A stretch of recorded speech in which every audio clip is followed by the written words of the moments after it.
Hello everyone. We are now beginning the 9th week of the fall semester. So we passed the halfway point. I have already entered your midterm grades into Bannerweb, and you should be able to see those later this week. I think that the registrar is going to end up sending you an email saying that your midterm grades are ready to look at. If not, just keep checking in until you find them. All right, so one thing that I want to say about most of the midterm grades is that the people that are doing their assignments are passing the class. People that are not doing assignments are not passing the class. That's just the way it goes. So please make sure you stay caught up and that you do all the assignments by their due dates, and you should be fine. All right, this week we've got two things we're looking at. I've kind of crammed two things into 1 week. Well, one of them is the woman question.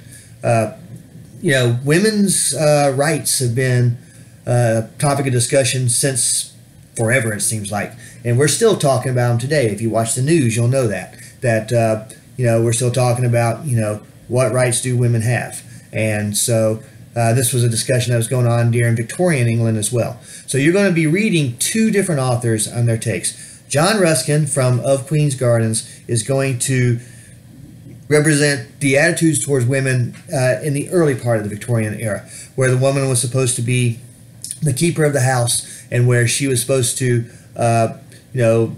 use her skills for like sweet ordering and arrangement, was the way he put it. And you'll see what that means when you read the story. And basically, he's writing a guide. John Ruskin was actually a man that ran a girls' school, so he was always obsessed with how do we educate young girls to become young ladies, and how do we educate them to be proper. And so you can see that in what he's writing here, where he's kind of saying this is what a man's job is. He's the worker, he's the guy that goes out there and confronts danger, he protects the woman. Here's what the woman's job is: she keeps the home everywhere she goes. And so that's that one. And then the other one is by Walter Besant, titled The Queen's Reign, which actually was written towards the end of Queen Victoria's reign. In fact, it was written around 1895. If you'll remember, Queen Victoria ruled until her death in 1901. So in this one, women are riding bicycles, they're smoking, they're getting jobs, and they're getting into a lot of careers that used to be forbidden for women. So over the course of Queen Victoria's reign, women went from being housekeepers to having the ability to get jobs, sometimes in fields that were not open to them at the beginning of her reign. And you'll see that when you read Walter Besant.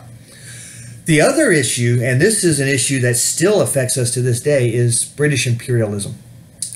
It was once said that the sun never sets on Queen Victoria's kingdom.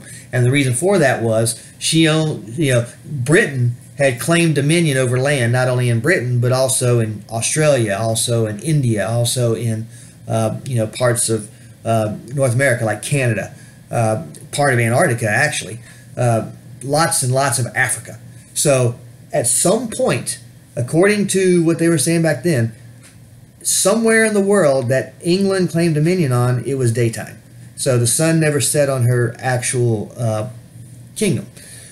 This would cause a lot of problems, as you might imagine. So especially in places like India, where you're going to read a couple of readings about that now, you're going to see that the British came in and said, you Indians are savages, and by Indians we're talking about India, not the Native Americans. You Indians are savages. We're going to educate you in our language, because the English language is the only language worthy of worldwide use. And the Indian languages, they're just they're nothing.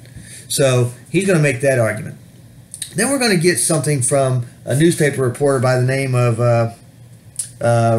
Russell.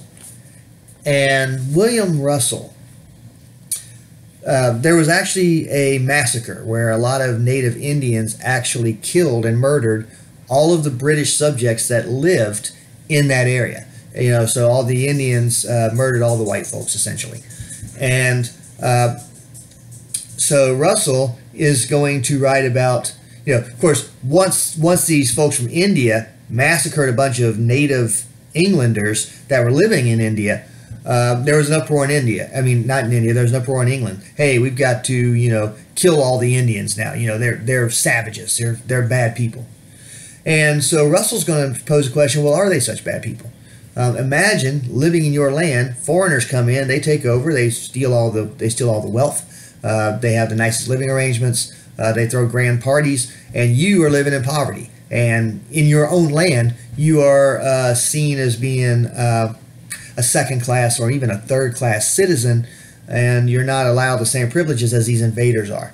How would you react?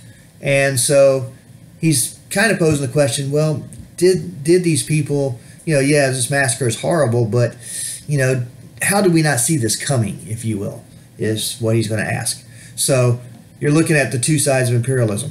And the maps of the world are still drawn to this day based upon where the European powers, particularly England and Spain, and in many ways France as well, where they drew their boundaries. They said, we're going to claim this land here, you can have this land over here.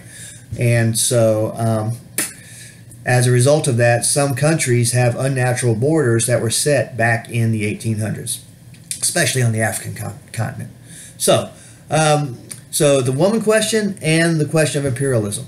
Power struggles on both sides between the people that have power and the people that are being oppressed in some way, if you will.